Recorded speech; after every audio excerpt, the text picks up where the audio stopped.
Kalau ngorok seperti ini sebenarnya normal nggak sih, Dok? Mengorok itu ada yang sifatnya fisiologis, ada yang memang patologis. Bunyi dari udara yang kita hirup lewat jalan nafas kita, tetapi pada saat dia lewat itu jalur aliran udara tadi sempit. Jadi udara itu turbulens, bunyi turbulensi udara itu yang kita dengar sebagai bunyi.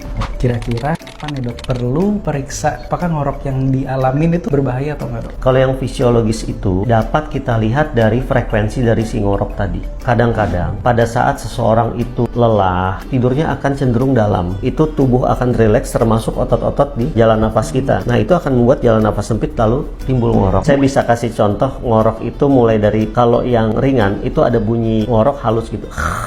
Makin lama, pada saat jalan nafas itu makin sempit, bunyi ngorok otomatis akan makin besar. Bahkan bisa lebih kencang.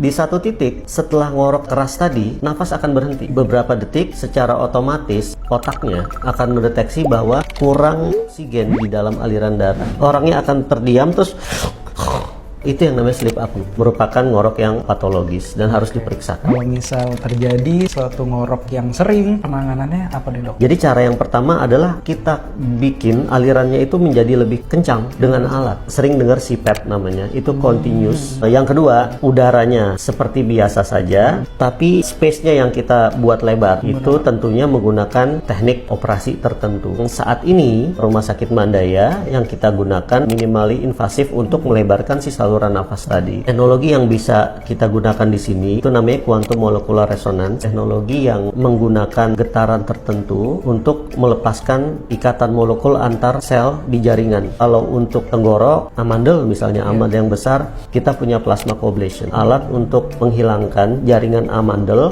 tanpa harus membuat luka, baik itu luka potong maupun luka bakar pada jaringan si amandel tadi.